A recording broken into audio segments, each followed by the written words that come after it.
And for people that are, looking to crack into the esports market in Australia, just like I said earlier, I think I think a lot of people are aware of, maybe just aware of what esports is, and aware of some of the numbers around how crazy the numbers are in terms of viewership and sort of, prize winnings available.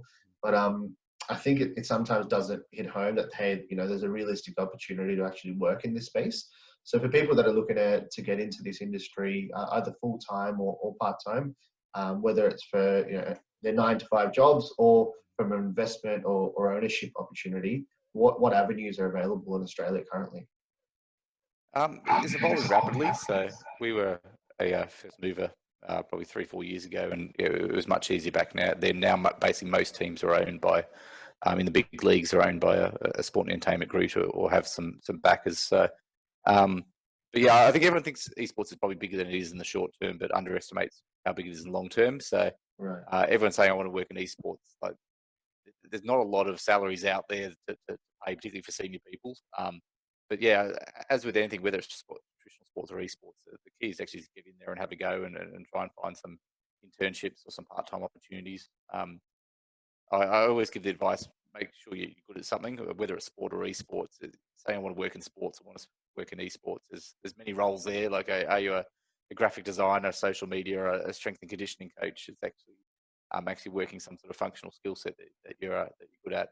And it helps to be jack of all trades and be able to do a lot of stuff, but you need to be good at something that's actually adding value. But yeah, my advice is, just there's plenty of voluntary and opportunities out there, whether it's with sort of tournament providers once this current crisis stops and there's live events are back on, or there's plenty of teams out there. But the great thing about esports is you've always only need just 5 guys that are pretty good at playing a computer game, and all of a sudden you can create an esports team. And then back in the day, there was those rags switcher stories of sort of winning your way up through the ranks and all of a sudden being in the big leagues. But I said for the bigger esports franchises at the moment, or the bigger esports leagues, are now becoming sort of closed environments. But there are plenty of other games out there where you can get involved quite easily.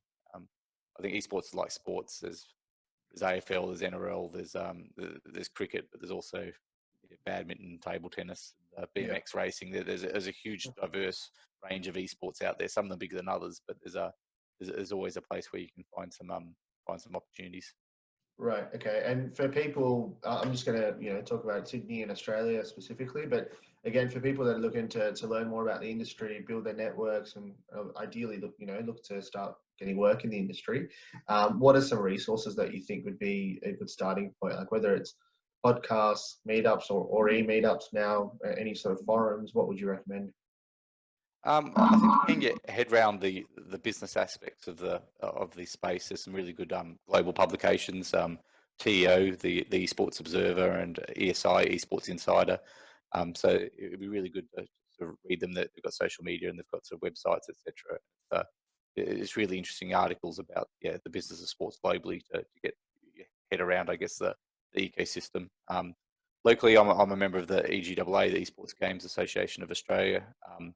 There's one of the board members, Chris Smith, has a sort of a podcast and a social media group, BIG, Business and Gaming. It'd be worth checking out. There's a bit of a community there, and there's a few other similar things around.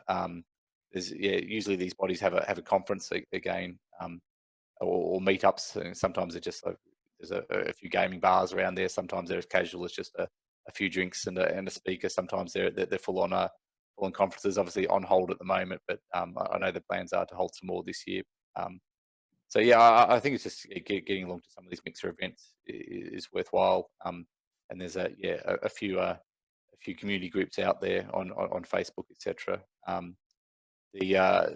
I guess each game sort of has its own community. So I just follow all the Riot Oceania, who runs League of Legends, the EA Sports, the Rainbow Six, whatever it may be. It's worth just following all these things on social media and actually, just following what's happening. And then everyone in the industry is actually quite approachable. So if you see someone who's doing something cool, just feel free to reach out and say hi. And in non-quarantine times, have a coffee. But if not, everyone's always just happy to have a bit of back and forward, because I think everyone's very much all boats rise with the tide in this space, and particularly Oceania as being a sort of a developing region. Most people are fairly generous with their time to have a chat, and as I say, just try and help relieve a headache, whatever that may be, by offering to help out with something and get your foot in the door and use that to build your skill set, your understanding, your CV, and then when the opportunities come, you'll be front and centre. Hope you enjoyed this episode. If you'd like to check out more of our content, go to sporttechdaily.com or follow us on social media across Twitter, LinkedIn, Facebook, or Instagram.